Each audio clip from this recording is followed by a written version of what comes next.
Panorama Político es presentado por... Ser clavadista profesional y de riesgo es un sueño cumplido donde el talento, la vocación y la templanza se hacen presentes en Ricardo Montenegro, clavadista venezolano de 38 años de edad. Ricardo tiene 34 años de experiencia en saltos ornamentales, disciplina conocida también como clavados. Perteneció a la Selección Nacional de Venezuela, ha sido entrenador de la disciplina y hoy se encuentra radicado en Dubái.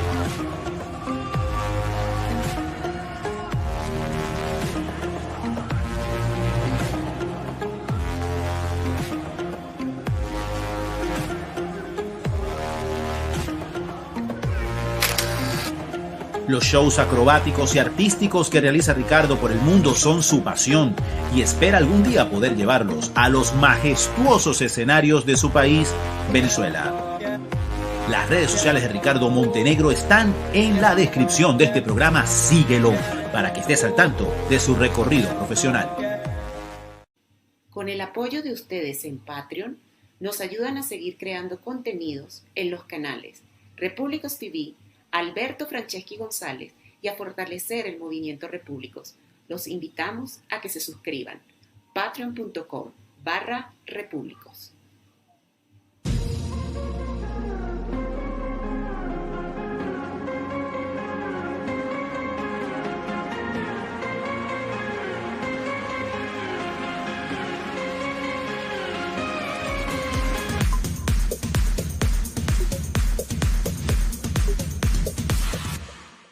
Los participantes de este programa se hacen responsables de sus declaraciones y opiniones emitidas durante la transmisión.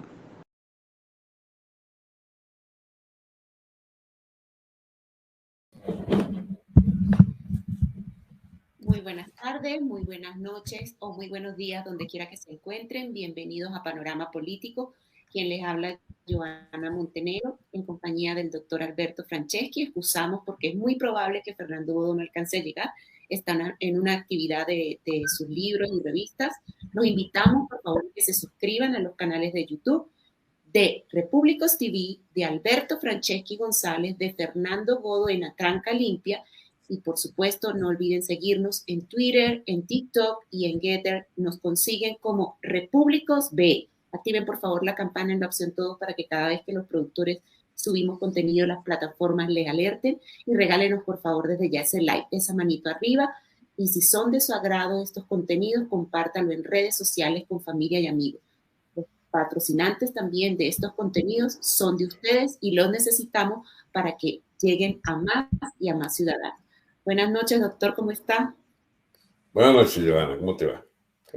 Muy bien, doctor, gracias. Mire, doctor, quiero empezar, bueno, me excuso con todo el mundo, con ustedes, que es, como me dijo en privado, estoy muy colombianizada esta semana y sí, porque mañana es un momento ya muy crucial. Entonces, hoy hemos dedicado el programa exclusivamente a Colombia, por lo que quiero iniciar y preguntarle, doctor, nosotros en Venezuela, como repúblicos, no creemos y no aupamos participar en elecciones porque en Venezuela no se elige, son selecciones por la tiranía chavista madurista. Por lo que yo me preguntaba en la producción del programa de hoy, era, doctor, ¿cuáles son esas diferencias por las que luchamos con este paralelismo que en Venezuela, obviamente, no aupamos unas elecciones, pero elecciones en Estados Unidos, elecciones en España, elecciones en cualquier otra parte del mundo, y mañana que tenemos la elección presidencial aquí en Venezuela, en Colombia, perdón, ¿por qué luchamos para que haya una mayor participación ciudadana y donde la abstención sea del menor porcentaje posible? Seguramente por las diferencias que existen entre los distintos marcos institucionales, donde en algunos hay cero posibilidades de, digamos, de expresar una opinión política más o menos importante, de forma, digo, notoria, y en muchos países las posibilidades para ejercer ese derecho ciudadano no solo no existe, sino que es casi contraproducente participar. Eso depende de la historia de cada país. Y entonces, en Venezuela, que tuvimos durante 40 y pico de años de la llamada democracia, del 58 al 98, un sistema electoral bastante corrupto, bastante deformado por toda clase de ventajismo de los grandes partidos. Sin embargo, había un margen de posibilidades para hacer visible una política, unas candidaturas, una oferta electoral desde segmentos execrados, digamos, de la gran política. Bien, el 98 todavía se participó, hasta rápidamente comprobar que esos derechos habían sido anulados por el señor, el dictador Chávez, y después se transformaron en una gangrena completa y total del régimen político, al punto que participar en esas elecciones en Venezuela es ser una comparsa directa del régimen político. En Colombia, el régimen se parece todavía a lo que usufructuábamos, comillas, usufructuábamos, los venezolanos en la época de los dos grandes partidos políticos. En Colombia ha venido deteriorándose el control de las grandes organizaciones políticas, pero quedaba, sin embargo, un margen de maniobra en los derechos electorales para hacer explícita una política ante los grandes sectores de opinión nacional. Y es eso lo que aún priva para poder decir que es lícito participar en una elección en Colombia. Lo que no sabemos es quién terminará de liquidar el régimen político, si la vieja estructura partidista y la vieja estructura mediática de las grandes organizaciones clientelares de la política, o es la nueva clientela narcoterrorista que significa la oferta del señor Petros. Al parecer, no hay todavía garantías de que el régimen de ciertas libertades todavía pueda existir en Colombia. Hay deformaciones enormes, que usted en la costa no pueda votar sin haber sabido que el voto lo más probable es que se lo anule, un voto comprado a otra persona, o el propio suyo que se lo transforma en el voto de un muerto que no existe, de los propios listados de participantes. O sea, esa gangrena en el propio registro electoral en zonas importantes de Colombia como la costa, da una idea de lo que ya es un proceso irreversible de deterioro de los derechos electorales. Sin embargo, puede decirse hoy que en Colombia hay libertades para ejercer el voto y para hacer primar la opinión de una parte de la población sobre otra.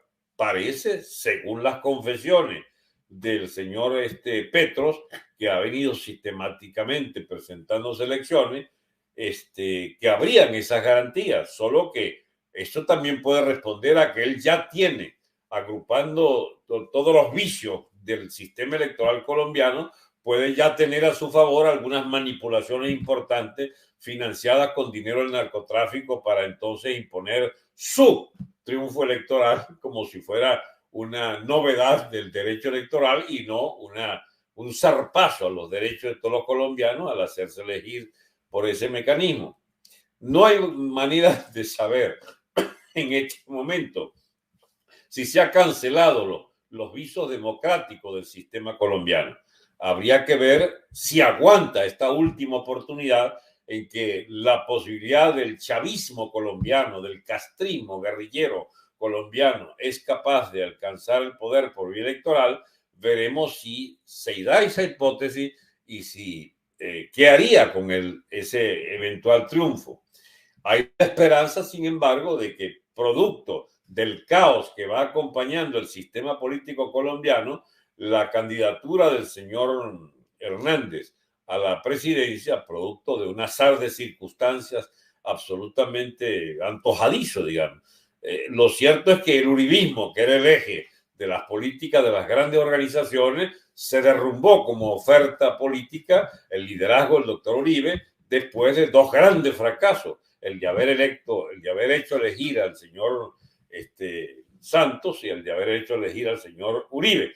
Ya la gente dijo, ya esto no es una oferta creíble para los colombianos que el señor Uribe nos proponga con un dedito podrido, un tercer nombre que nos lleve a nuevos fracasos, a nuevo estancamiento histórico. Vamos a probar con este loco Petro, dirán mucho. Pero aquí que del sistema electoral colombiano surge de las entrañas mismas de la sociedad colombiana una oferta absolutamente inesperada. Yo te voy a hacer una pregunta, para respondértela yo mismo, digo,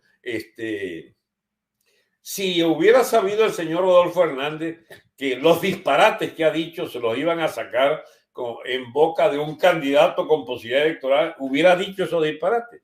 Bien, es una evidencia que no lo hubiera dicho. Lo que prueba que efectivamente ese hombre tenía todo en la cabeza menos ser presidente de Colombia. Él se presentaba como una figura importante de un municipio como Bucaramanga que tiene, digamos, cierta presencia, etcétera. Pero el primer sorprendido de que tenga chance de ser presidente es el propio Rodolfo Hernández. Y mira que ha dicho disparate. Y lo han masacrado en las redes sociales, deformando y reventándole incluso la estructura de su respuesta y poniéndole a gimotear allí cuando era un efecto sincero de una lamentación, la ponen ya en la última parte de un llanto desbordado, por ejemplo, cuando hablaba de su hija secuestrada y muerta. Siempre le cortan y le pican, y unas cosas propias de Diosdado, quienes le han hecho a muchas de su intervención, y lo vemos diciendo cualquier cantidad de disparate, que no es que dijo, sino que le pusieron a decir, porque esa es una de las grandes triquiñuelas de la época esta del uso de las redes sociales, que ya hacen lo que le da la gana, los operadores ¿cómo se llama? La fábrica de fake, de falsas noticias. Y bien, sin embargo, allí está Rodolfo con una posibilidad real de ser presidente, y el señor Petro, después de haber sido casi que ya ungido por él mismo y por sus financistas del narcotráfico y la guerrilla como el ungido futuro presidente, de golpe descubre que está con el rabo al aire, que puede perder efectivamente. Y es a los colombianos a quien toca el día de mañana saber si pueden o no derrotar esa pretensión de este narcoguerrillero. Ahora, él mismo ha tenido los años para disfrazar y maquillar todo lo posible el mensaje antes subversivo directo y ahora pacificador y cosméticamente preparado para ser aceptado, y entonces ya es presentado pues con las suficientes artimañas del marketing político para hacerlo viable. Por lo menos ante la ingenuidad colectiva, que es la gran electora en Colombia y en cualquier país. La imbecilidad colectiva es la que gana todos los trofeos de a quien eligen, porque es el que tiene mayor capacidad de embaucar a la gente, el que logra a veces salirse con la suya. Veremos mañana entonces a qué obedece, digamos, de importante haber tenido razones para ir a ese proceso electoral y para defender la oferta del señor Hernández, que es la propuesta no entusiasta nuestra, pero sí acompañamos, digamos, esa especie de votación resignada por el único candidato que puede evitar efectivamente el triunfo de la desgracia para Colombia, que significaría el triunfo de Petro. Entonces, a ver, si triunfara Petro o si triunfara Hernández y revientan la presidencia de Hernández después de sembrar el caos en el país, la primera línea y la fuerza guerrillera, etcétera, bueno, sería la confirmación de que los factores disolventes en la sociedad colombiana habrían finalmente acabado con la posibilidad de usar ese régimen político tradicional desde hace décadas para dirimir los conflictos entre las distintas fracciones de las clases favorecidas colombianas. Y quedaría entonces las viejas prédicas de la guerra civil, de la insurrección también de los pactos y acuerdos, porque Colombia estuvo, yo recuerdo, 16 años bajo un pacto rarísimo allí del llamado Frente Nacional, que se despachaban y se daban el vuelto los dos grandes partidos turnándose en el ejercicio del poder. Colombia hizo de todo para evitar una efectiva consulta democrática y transparente. Y las últimas elecciones lo que ha mandado allí es el dinero constante y sonante de los grandes aparatos de financiamiento de esas campañas y del dinero que pudre todo a la hora de las ventajas o de las compras de votos, etcétera, etcétera. Veremos entonces cuánto queda de consulta realmente democrática y transparente para saber si ese sistema electoral puede permitirnos una progresión de fuerza de las distintas alternativas que pueden en el futuro ir remendando la situación colombiana. Ahora bien, los repúblicos es una oferta distinta.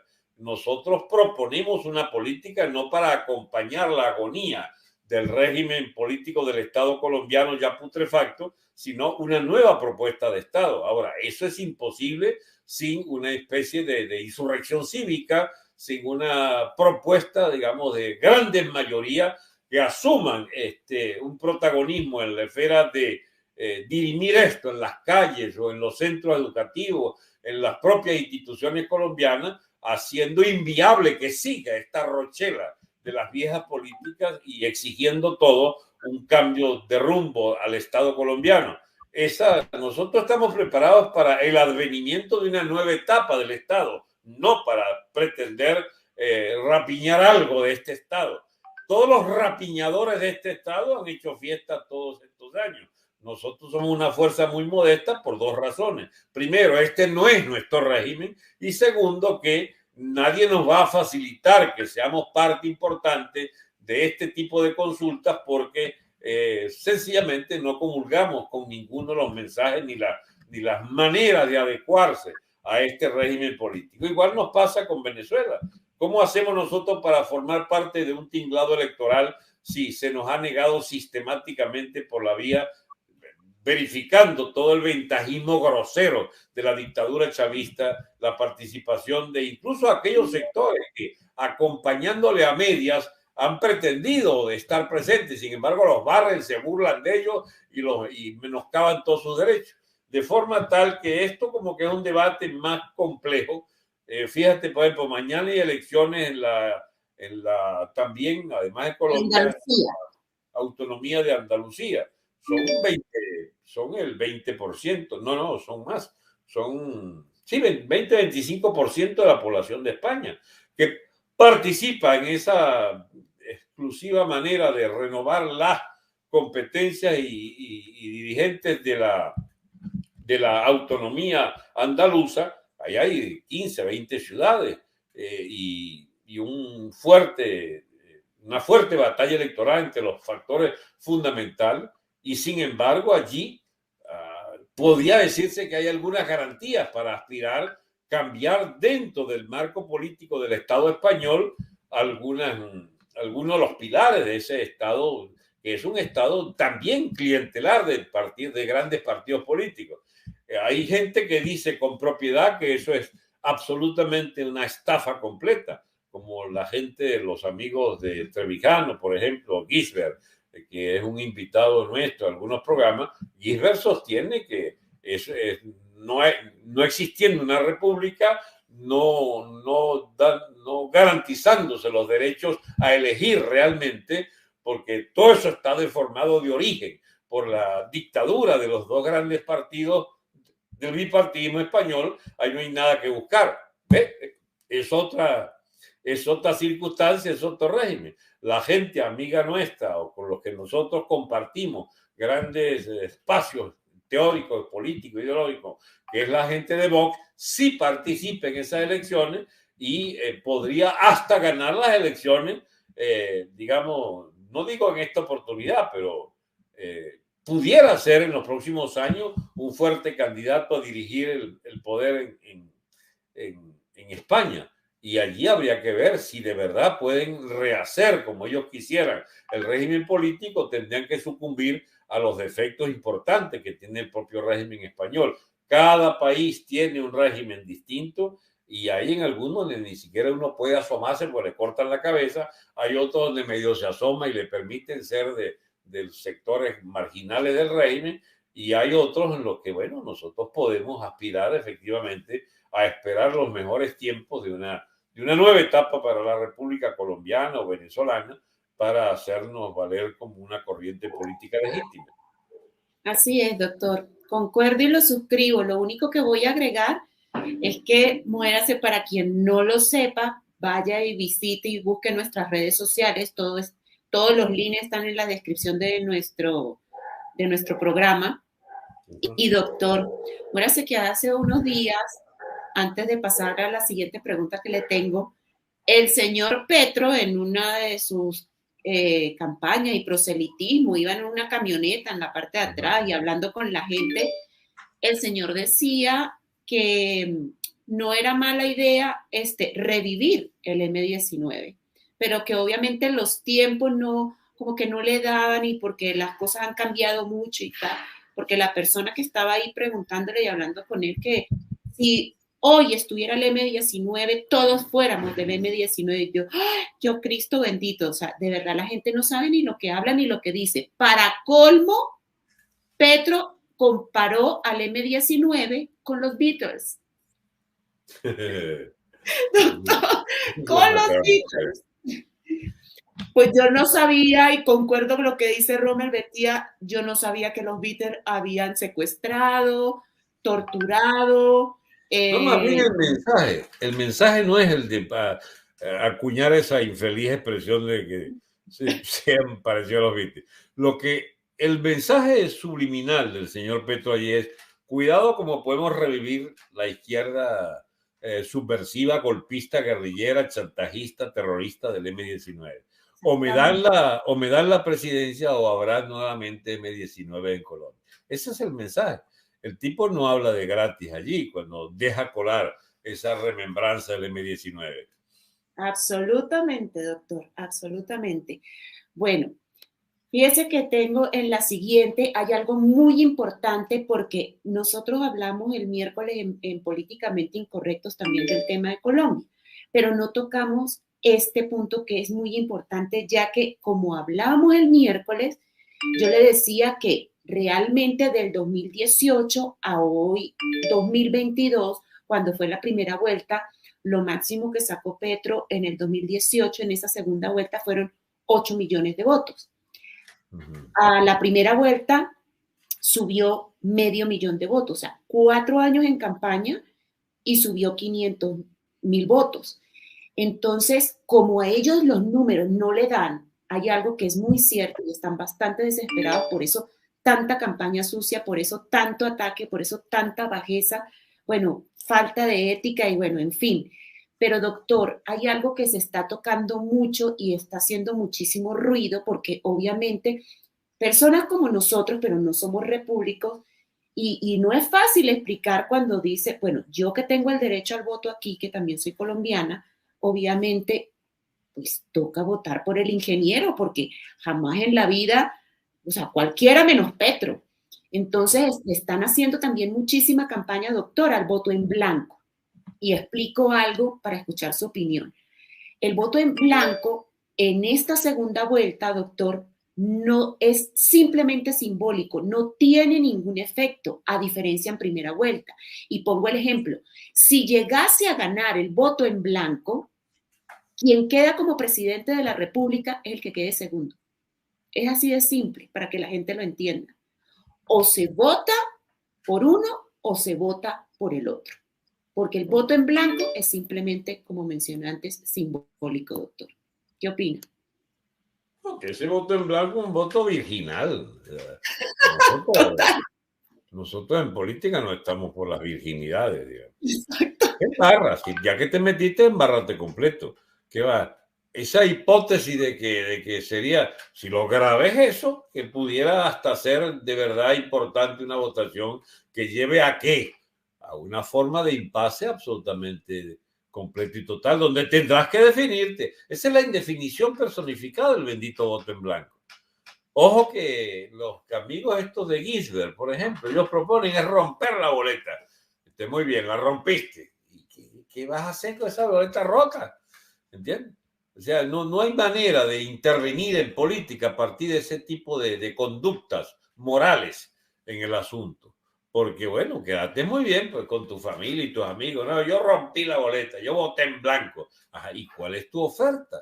¿Qué fue lo que hiciste? Ajá, y resulta que entonces Petro gana por 10.000 votos y hay 20.000 votos en blanco. Bueno, los culpables de que Petro sea presidente son los votos en blanco, así de sencillo. Entonces, esos son, digamos, ejercicios absolutamente, digamos, de esos espíritus puristas que hay de no me mancho, no. Pues si vas a asumir una posición electoral, ¿cómo se llama? Presidente de verdad, bueno, no votes o ande, incendia una si quieres, pero no de voto en blanco. ¿Para qué? Además, las motivaciones del voto en blanco son todas cuantas quepan en las motivaciones de cada cual. ¿Bien? Desde repudios por la extrema derecha hasta repudios por la extrema izquierda. Entonces, tampoco es verdad que es un mensaje idóneo el voto en blanco. Bueno, eso es hablar de algo absolutamente accidental y que no Sí, está planteado. y así rápidamente le comento, mire, Alejandro Gaviria, quien fue destruido por la campaña esa antiética, antimoral de los sicarios de la inmoralidad, ahora está con Petro. Pero en el caso de, por ejemplo, Sergio Fajardo, que fue alcalde de Medellín o gobernador de Antioquia, no creo que fue alcalde de Medellín, bueno, perdón, no me acuerdo en este momento, pero con lo que usted menciona es tan cierto que fíjese que él que tuvo 800,000 votos, ahorita en la primera vuelta, 800,000, tanto, casi los 900. ¿Cómo es posible, doctor, que promueva el voto en blanco? O sea, a él también se le sumó toda esa campaña sucia de basura, de Bueno, bajo nivel. si Imagínese. gana Petro, uno de los responsables es el señor Fajardo. Así es sencillo. Porque él no puede ser presidente del resultado. Y sus actos son parte constituyente del proceso político que lleva a ese resultado. Él no puede hacerse el inocente después. Porque lo otro es decir, bueno, como no me eligen a mí, entonces anulo la capacidad de elegir de los que me siguen. Pues ya va, mezquino. ¿Qué te cuesta explicar un voto? Asúmelo entonces, está bien. Suponte que quieras que Petro gane. Bueno, dilo.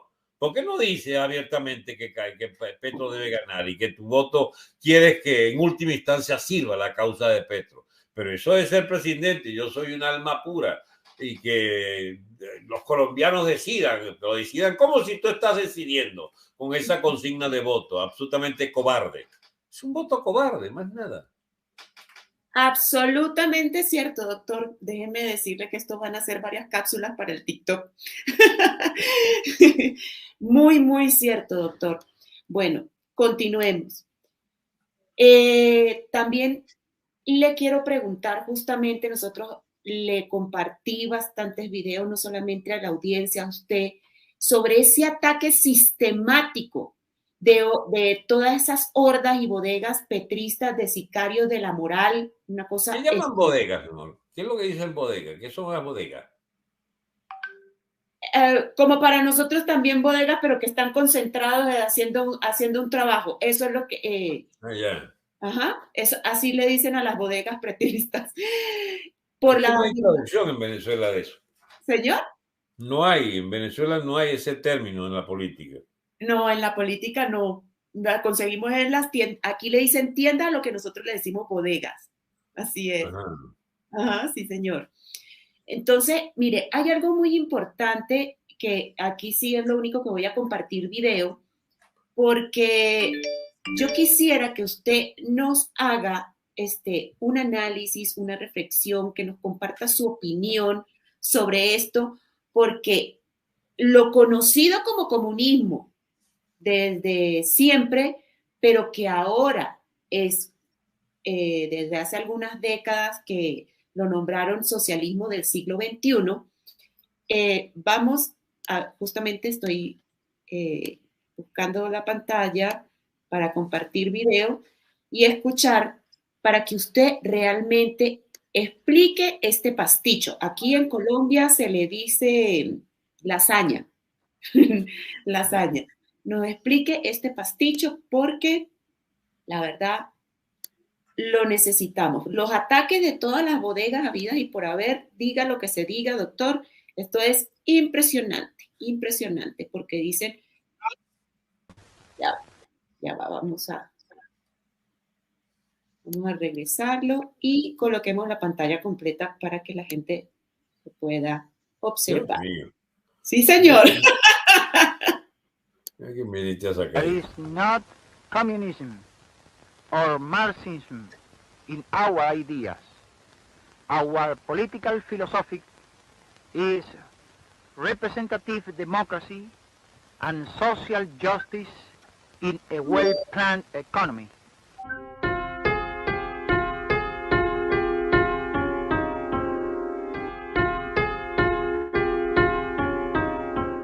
Y fue el socialismo soviético y Cuba, aterrizando aquí, por tanto Fidel Castro, fueron partidarios de ese sistema, es decir, de un Estado o de una sociedad en donde el Estado es dueño de los medios de producción.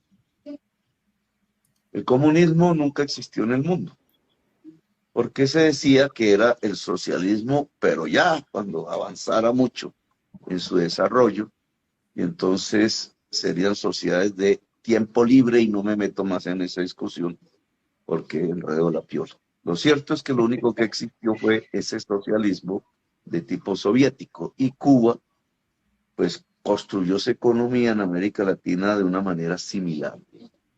Eso se acabó en el 93. En todos esos años, ese sistema económico demostró que no aguantaba el trote, y todos esos países que eran del socialismo soviético se acabaron. Rusia soy capitalista, ¿no? Porque ahora creen que porque Rusia fue antes socialista, entonces ahora sigue siéndolo, ¿no? Está el capitalista. Padrino, padrino, padrino, padrino, padrino, padrino,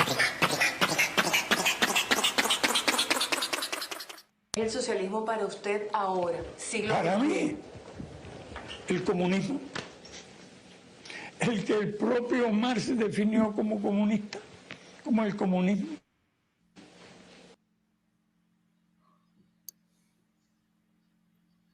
Bueno, doctor, explíquenos este pasticho. No hay manera de explicar eso ni con frases, ni con un segmento de un programa. Eso es un curso de orígenes de las ideas políticas, de historia universal y historia de zonas del mundo y de países concretos, historia de la evolución política de los estados. O sea, eso es, ahí hay todo. Eso es un enorme sancocho lo que tiene ese señor. Y lo que, para discriminar las cosas que tiene él en la cabeza, se necesita 10 veces el tiempo que él empleó en enredarlas. ¿Bien? Sí, efectivamente, él tiene razón, ya no hay comunismo en Rusia. Pero ¿qué es lo que hay? ¿Bien? Es la herencia de un sistema autoritario de gobierno del Imperio Ruso, porque el Imperio Ruso era imperio cuando la Unión Soviética, que era una economía planificada, centralmente planificada de un Estado que abolió la propiedad privada y que tenía el pleno control totalitario del poder político. Ahora, ¿es comunista China, por ejemplo? China no hay propiedad colectivista a ultranza, ni hay economía planificada al estilo soviético. Hay capitalismo del crudo y duro, de la economía capitalista gigante esta que tenemos en las últimas 2 décadas.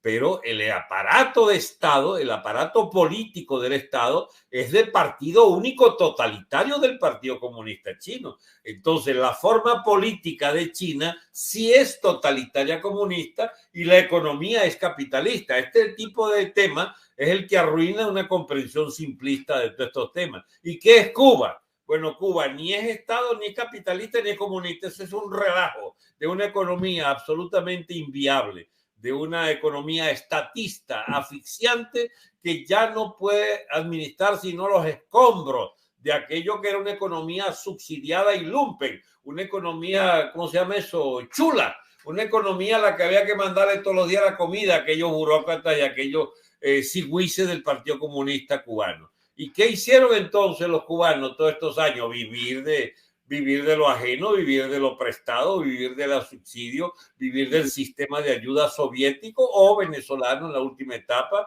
Y ahora se envainaron porque también se acabó la teta venezolana y andan viendo a ver cómo se entienden con los norteamericanos. Es un hecho que todo eso del boicot y ¿cómo se llama esto? De que Cuba está boicoteada, que está bloqueada, es un mito, eso es una enorme tontería. Están autobloqueados, bueno, tienen que comprar en el mercado mundial y particularmente donde le quedaría más barato que Estados Unidos, que está a 80 kilómetros, no tienen que pagar las divisas. Pero el pollo que comen los cubanos todos los días es los pocos que comen los burócratas cubanos, y una vez por mes en la familia cubana, ese pollo va de Estados Unidos, de las grandes procesadoras de pollo de aquí de Estados Unidos. Es decir, eso del bloqueo, por ejemplo, es un mito adicional de los Castro a la enorme torta que pusieron en la economía de absoluto control estatal, de la economía, digamos, totalitaria cubana. Ahora, eso no es una definición, no hay economía. Hay economías capitalistas a medio andar, economías capitalistas asfixiadas, economías capitalistas de libre mercado, con altas dosis de mercado, con altas dosis de planificación. Eso, cada país es un mundo de definiciones que son distintas y contradictorias con las que tiene al lado, que se definen igual, como si fueran socialistas, no tienen nada en común.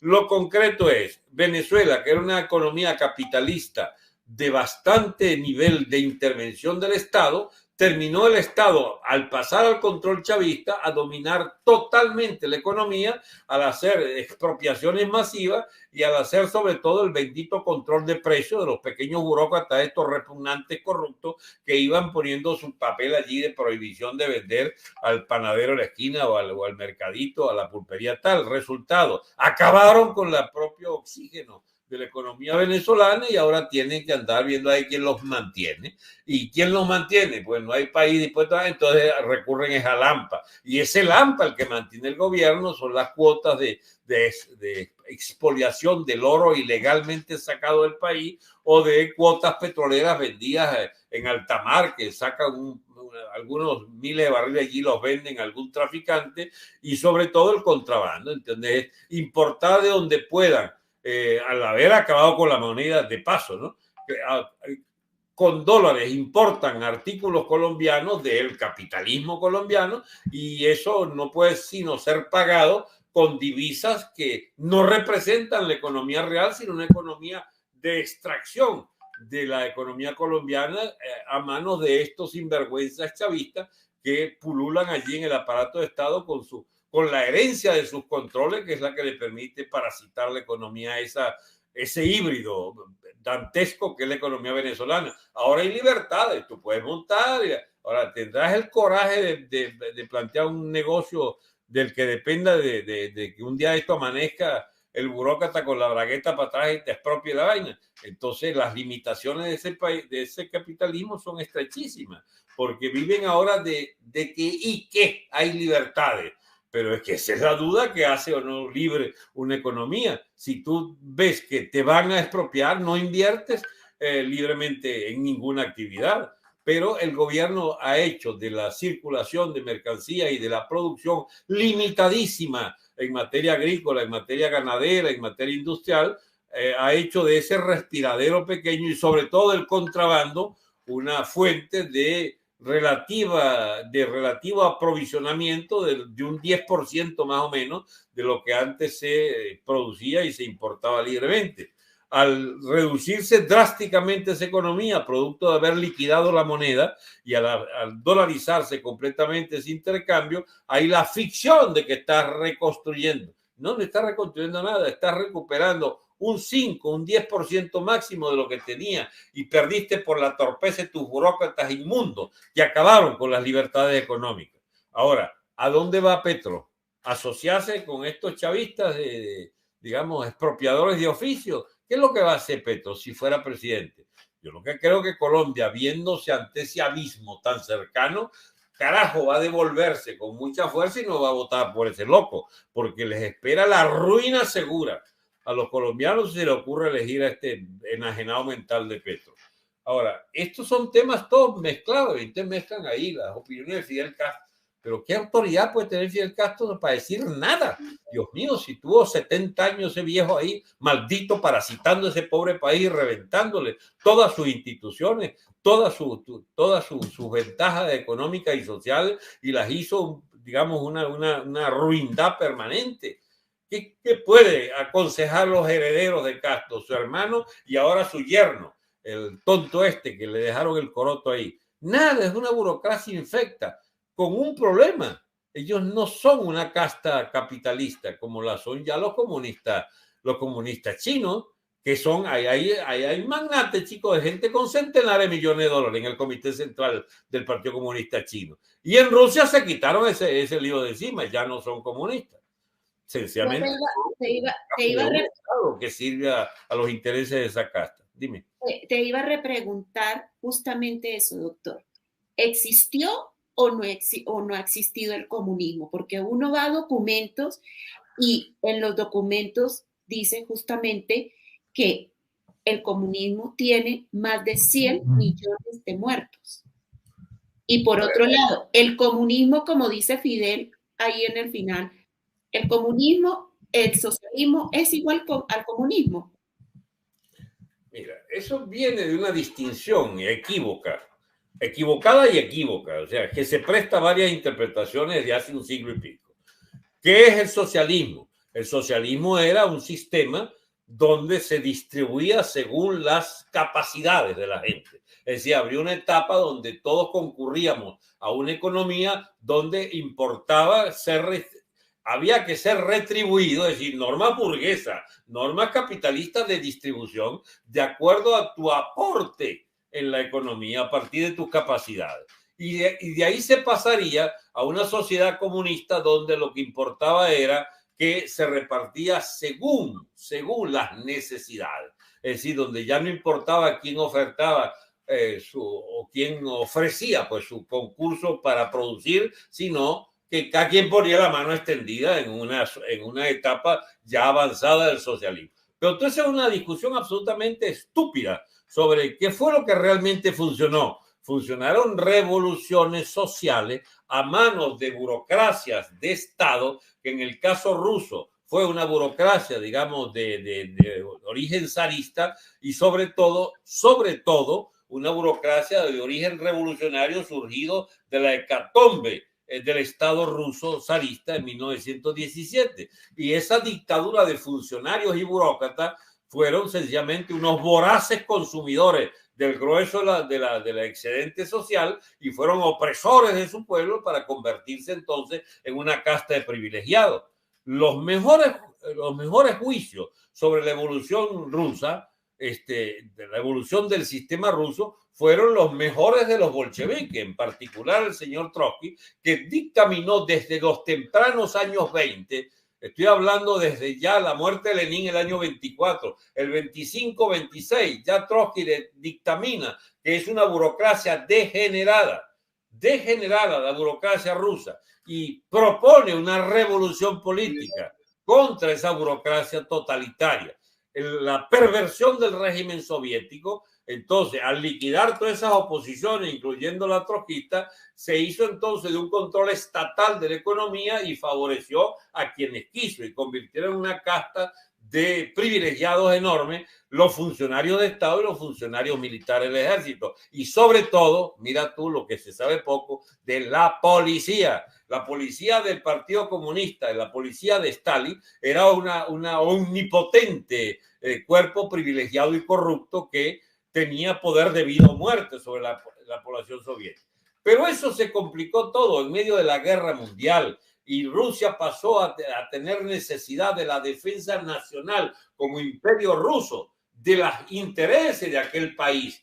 Y se hizo el pueblo soviético víctima y a la vez partícipe obligado de una gran guerra contra el imperio alemán, que a manos del nazismo quería enterrarlo y comérselo vivo. Entonces hay las deformaciones típicas de una economía de guerra que participó de las migajas que le dieron los norteamericanos y los ingleses y el resto de Europa para entonces favorecer el esfuerzo de guerra de la Unión Soviética contra, en el el mando común contra el imperialismo alemán y su Hitler. Pues bien, terminada esa guerra, Stalin avanzó sobre Europa Oriental y resolvieron inicialmente hacer un pillaje de toda la zona que quedaron bajo control del Ejército Rojo y se hicieron entonces de una especie de botín de reparto inmediato. Pero inmediatamente le tocó el problema, ¿qué voy a hacer con todas las poblaciones que tenían la mano extendida para que les dieran? Entonces tuvo que devolver, no la misma fábrica, pero devolverle en una economía que dependía a su vez de la Unión Soviética para distribuir por lo menos las raciones fundamentales para no sé cuántas bocas nuevas de toda Europa Oriental. Y eso llegó hasta hace 10, 20 años, hasta el 91, que es el derrumbe del sistema soviético y el derrumbe de todo lo que significó el ordenamiento político territorial después de la Segunda Guerra. Cayó Alemania Oriental, cayó Hungría, Checoslovaquia, Rumania, etcétera, etcétera, cayó Polonia, cayó Hungría, cayó Bulgaria, es decir, todas las economías del este de Europa. Entonces se hicieron ¿qué? Y ese es el problema. Muchos se hicieron capitalistas en la órbita de Europa Occidental y todavía andan pidiendo por ahí su afiliación a la Comunidad Económica Europea. Pero hay otros que sencillamente se recostaron de Rusia y no les fue muy bien tampoco. Resultado, quedaron ahí como deambulando en el medio, viviendo de préstamos y de inviabilidades de su propia economía. Todo eso está en discusión ahora con Ucrania. Para los resultados de la guerra de Ucrania es otro episodio más de lo que todavía no fue resuelto en los años 90 con el derrumbe del comunismo. Entonces, discutir de esos problemas, discutir de cada país y de cada mini etapa histórica. Entonces, eso que venga el imbécil Castro y diga, el comunismo y el capitalismo, eso son estupideces en manos de un viejo chocho de bola que no hubo manera de que dijera nada coherente en los últimos años de vida. ¿De qué puede ser útil un concepto de Fidel Castro ya mascando el agua como estaba allí? Si él había presidido un estado que fue la ruina personificada de la nación cubana. 60 años de sojuzgamiento absolutamente criminal por parte de estos burócratas inmundos del Partido Comunista Cubano. Pero eso es lo que importó a Venezuela. La sapiencia de esa burocracia, imagínate tú, acabaron con lo poco que teníamos, se robaron toda esa vaina y ahora tienes esa Venezuela, tío, miserable, administrada por esa gran dirección cubana de los detritus de la burocracia cubana combinándose con los detritus de la burocracia chavista. Es que la suerte nuestra, mira, pocas veces en la historia ha ocurrido una desgracia mayor para un país. Pero como ven, tú, Johanna, esas discusiones no son las de una afirmación o las de una frase o las de una... ¿Qué es lo que hay? Hay comunismo, hay socialismo. No, eso es un poco más complicado. Para hacer una discusión seria sobre todo eso hay que ir a discusiones históricas, a una precisión del tipo de Estado, del tipo de economía. Interesa, por supuesto, y mucho, porque nos convendría saber, por ejemplo, que China está abriéndose paso contra el dólar y con Rusia como aliada y con la India, que es el país capitalista más grande del mundo por población, quiero decir, pues son 1.400 millones de indios, y están montando con Brasil de la derecha brasilera y vecino nuestro. Ellos están montando todo un bloque económico y financiero al que pueden ir ayudando también los árabes. Un foro económico mundial de ellos. Así es, para entonces competir con el dólar y poner otras leyes en la economía mundial. Estamos asistiendo a la agonía del sistema norteamericano de la Segunda Guerra hasta hoy. Puede sobrevivir todavía 10, 20 o 30 años. Lo que no será igual nunca es la época esa del año 1980, año 2000, esos 20 años de hegemonía absoluta de Estados Unidos, que va cediendo ante el empuje chino que ya arranca en los años 2000 y la recuperación rusa también de los años 2000, que entonces tiene ahora Estados Unidos un problema, que lo que él tenía como su reinado absoluto ahora le es discutido y todo el mundo le da pescozón y le agarra el rabo, qué sé yo. Los árabes, por ejemplo, están asumiendo una conducta cada vez más independiente de los Estados Unidos y se le escapa hasta Israel en cálculos geopolíticos. De manera que toda esa discusión mundial y toda esa discusión de la naturaleza de cada uno de esos regímenes, eso hay que discutirlo con calma para ver cuáles son digamos, las teorías, los conceptos que pueden agrupar algunos países, otros no, y algunas etapas y otras no, de cada uno de esos desarrollos específicos. Así es, doctor.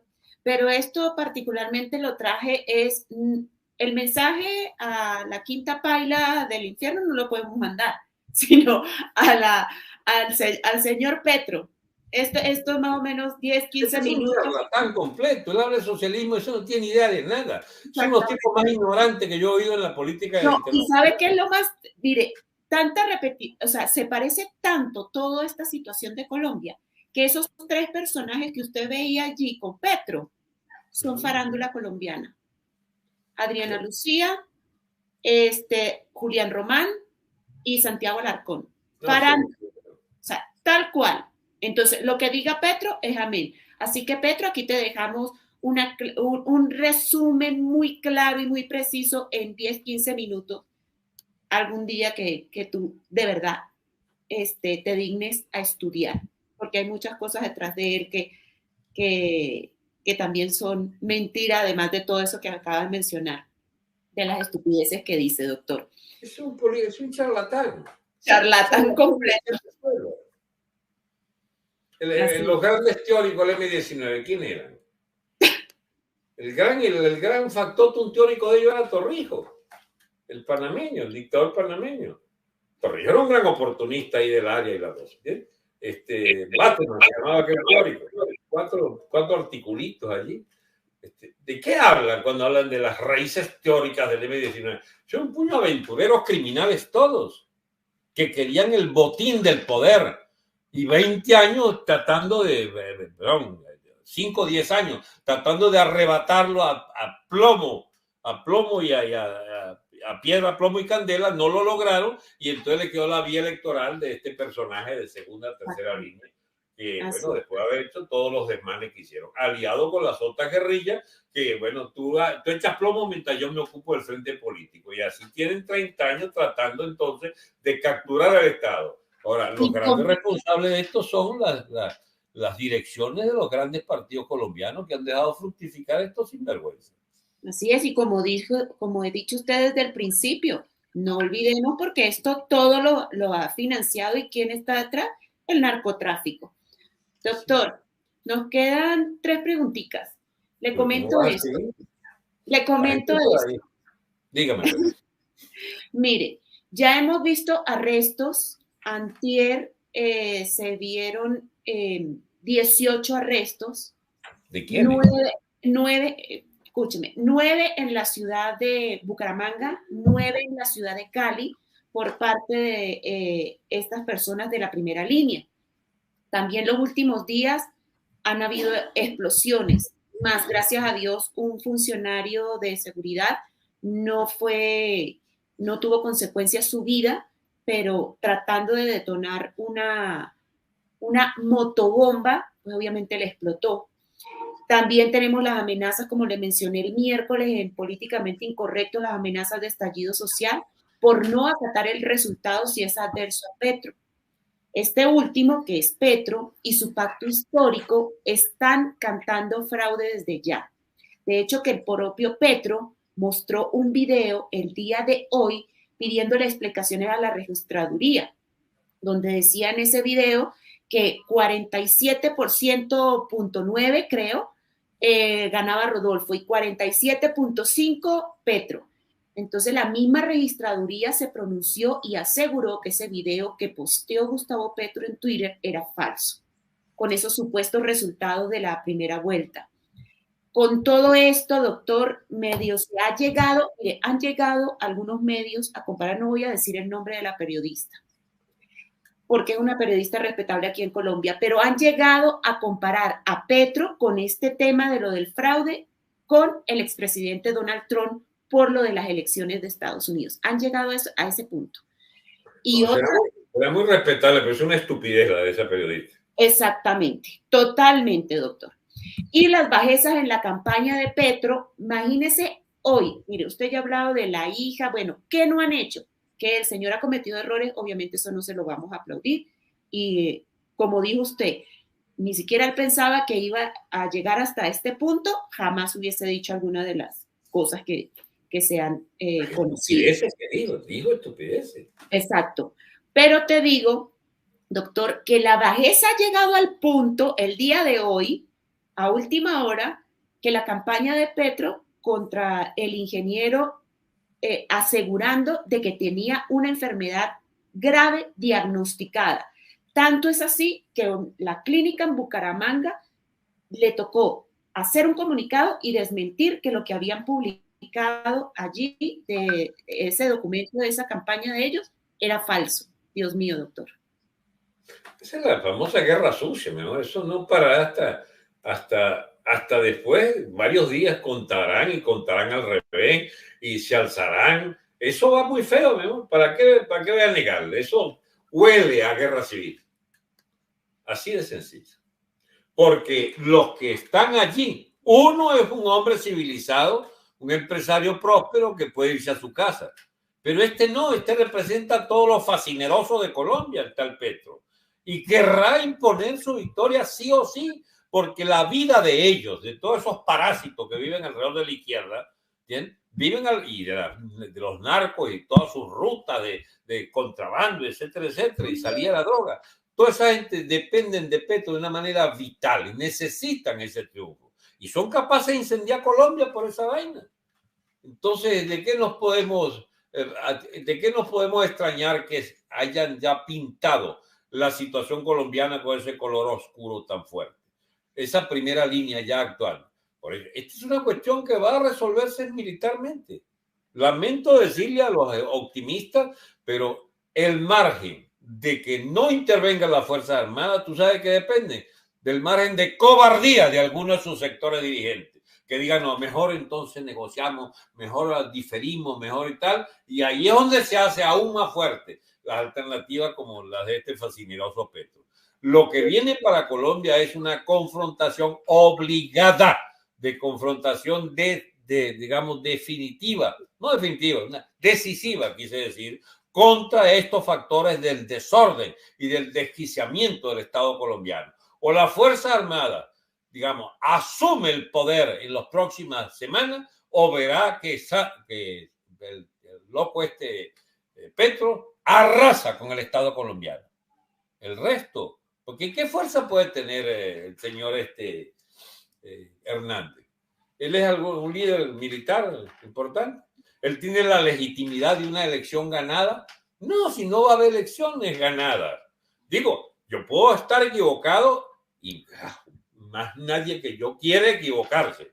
Pero lo que está planteado en este momento es que si el plan de Petro va, desconocen el triunfo electoral de este hombre, se adueñan de la temática, del tema de que ellos son los ganadores. El ejército colombiano se asusta porque tendría que confrontar abiertamente al señor Petro y sus huestes de fascinerosos en la calle, primera línea, etcétera, etcétera, y las guerrillas, o sencillamente se ponen los pantalones largos la Fuerza Armada y hacen la confrontación e imponen que este señor, independientemente de su calidad, de la calidad del señor Rodolfo para ser un gobernante fuerte, duro y coherente, pero no les quedará otra que por lo menos evitar el mal mayor, que es que Colombia quede en manos de la guerrilla y en manos del portavoz de la disolución nacional. Eso es lo que es Petro, un disolvente, un destructor del Estado colombiano. ¿Quieren poner a Colombia en manos de este hombre? Denle.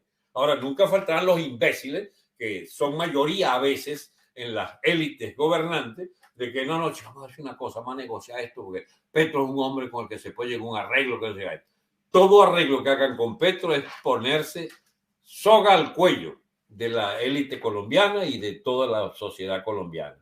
Y esperemos tener la fuerza suficiente, los liderazgos que aún quedan claros en Colombia, para que se van al carajo todos, ¿entiendes? Y queda una pieza clave, mire, dependemos de la fortaleza del señor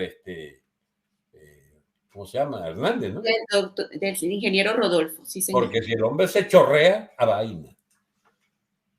Pero ¿sabe qué? Yo tengo esperanza, porque a mí lo que yo digo, yo no voy a perder el voto allí, es porque me siento identificada, no tanto, identificada y representada, lo puedo decir, por la señora Marlene Castillo, la vicepresidenta. Marlene no tendrá el poder de derrumbar o de mantener eso.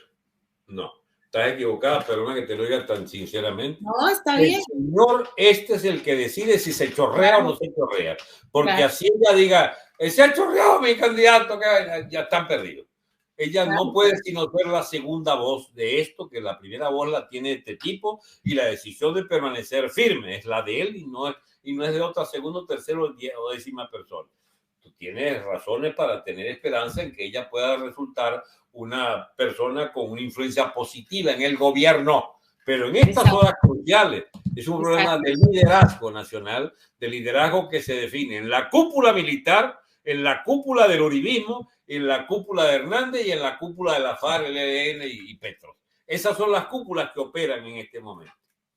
Así es, doctor. Es muy cierto, es una realidad, por más, como dice usted, por más porque él no viene ni ha tenido la cercanía con la parte militar, pero obviamente cuando se sube a la presidencia, eres el comandante en jefe.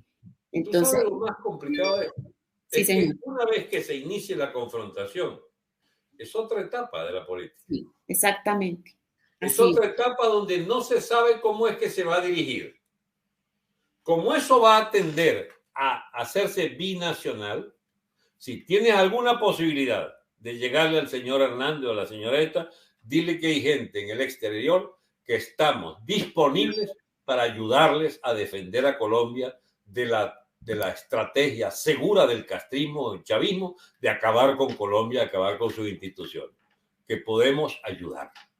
No se trata de tengo tantos armas, no, chicos, se trata de que estas cosas, mira, están pensadas en políticas de hace a veces algunos siglos, a veces algunas décadas, a veces algunos años. La experiencia cuenta y este señor Rodolfo es su mayor déficit. Él no tiene esa experiencia política. Él cree que la luna es pan de horno todavía cuando, hace gestos. Eso es venirse para Miami porque lo tienen amenazado. Señor, devuélvase, mi amigo, porque candidato huido, candidato que le agarran el rabo fácil. Menos mal que alguien que le habrá explicado, mire, devuélvase y vaya a dar la cara allá, porque da una sensación de debilidad extrema y de chantajeable. Hay cosas como esa que no se aprenden en los libros, mujer. Exactamente. Son una experiencia política y ese señor, los colombianos además, tienen una responsabilidad colectiva. Han dejado llevarse hasta esa situación de que un líder no experimentado porque el experimentado era Uribe para resolver estas cosas, pero Uribe cometió tantos disparates que entonces no hay manera de contar con él porque ya carece de la fuerza que tenía en su haber. Y que las malinvertiste tu fuerza, Uribe. Las malbarataste en el liderazgo de Santos y del tonto ¿cómo se llama? De Duque. Entonces, es más jodido lo que tú crees a veces, ¿eh? Sí, señor. Y mire, doctor, dime.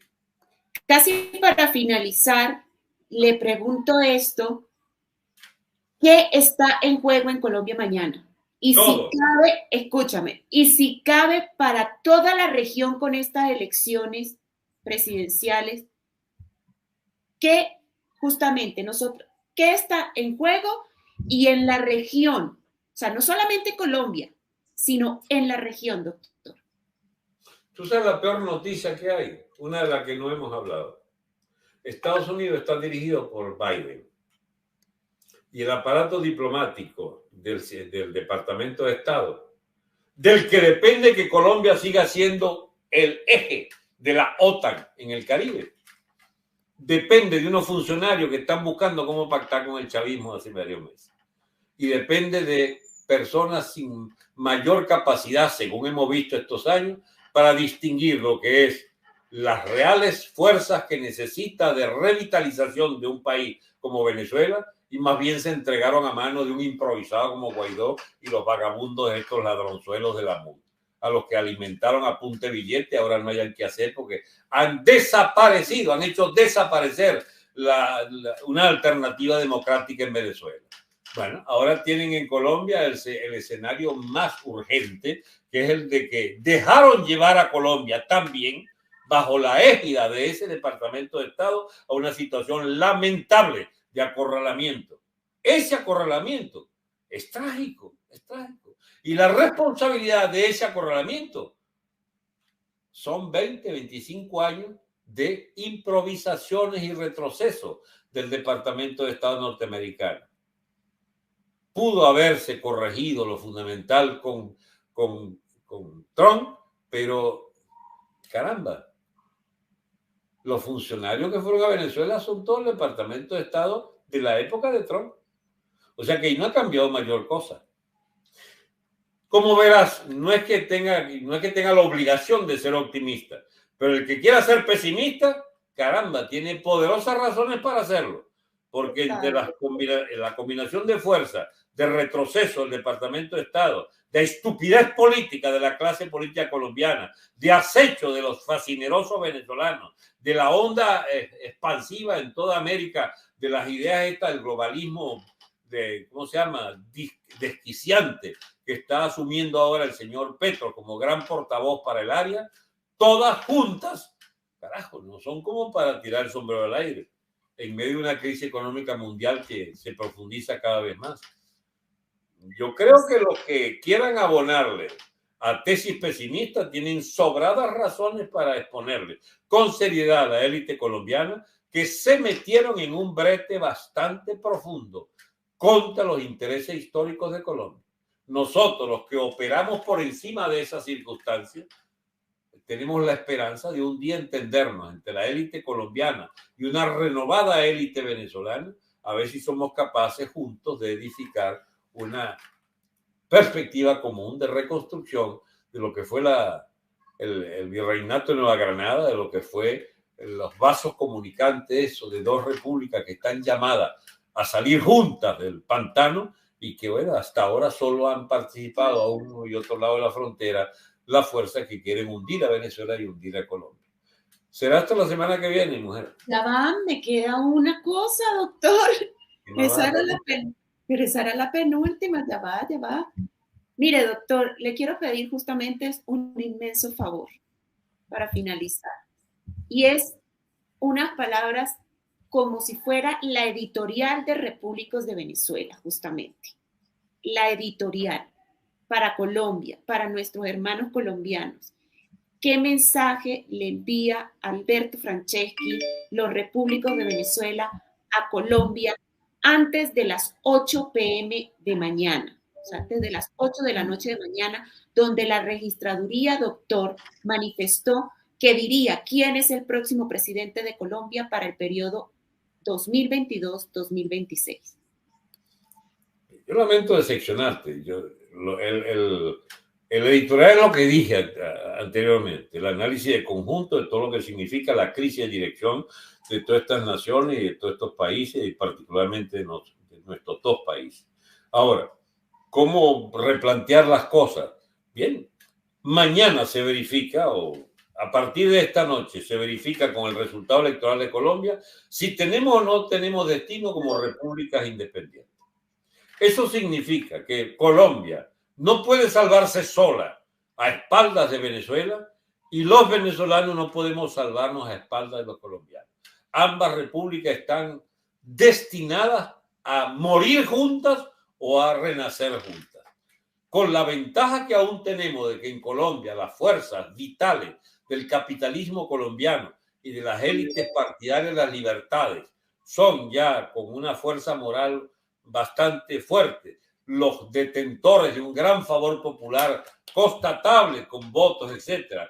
A pesar de nuestra ruina política y de nuestra ruina de Estado y nuestra ruina económica, debemos nosotros los venezolanos confiar ciegamente en que los colombianos sean capaces de impedir que su país se lo lleve el demonio también, el castrismo, chavismo, y que nos puedan facilitar, una vez que defiendan a Colombia frente a la monstruosa operación de envolvente, de destrucción de su Estado por la vía de Petro y de la guerrilla, devolvernos la esperanza en que una política común de liderazgo colombiano y de liderazgo venezolano, de reconstrucción de nuestros estados frente al peligro de la disolución esta de los estatistas y de los narcosoleados y narcotraficantes de ambos lados de la frontera nos lleve el diablo, como nos ha llevado hasta los infiernos, según el pacto que han venido desarrollando. Hay esperanza de devolvernos de la orilla del abismo, y la elección del señor Hernández en Colombia,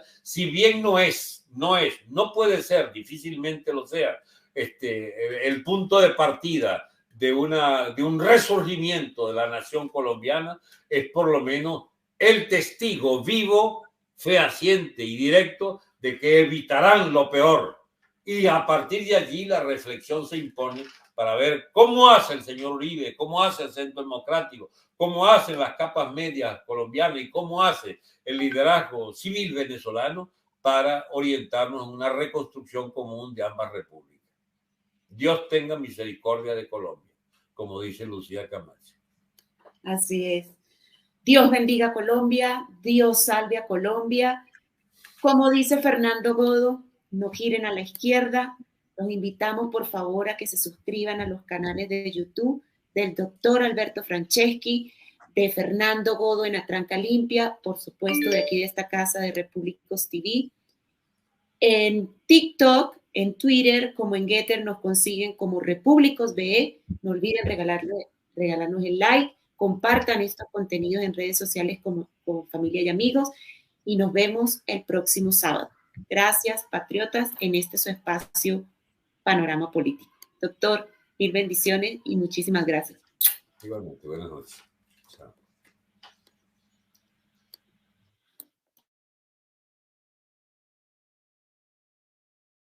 Los participantes de este programa se hacen responsables de sus declaraciones y opiniones emitidas durante la transmisión.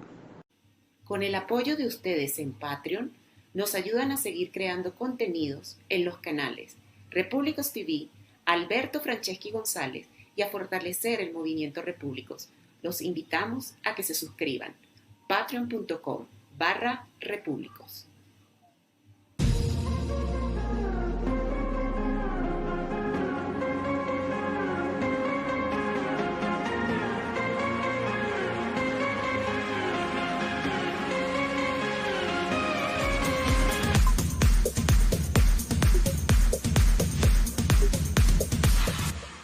Panorama Político fue presentado por... Ser clavadista profesional y de riesgo es un sueño cumplido donde el talento, la vocación y la templanza se hacen presentes en Ricardo Montenegro, clavadista venezolano de 38 años de edad. Ricardo tiene 34 años de experiencia en saltos ornamentales, disciplina conocida también como clavados. Perteneció a la Selección Nacional de Venezuela, ha sido entrenador de la disciplina y hoy se encuentra radicado en Dubái.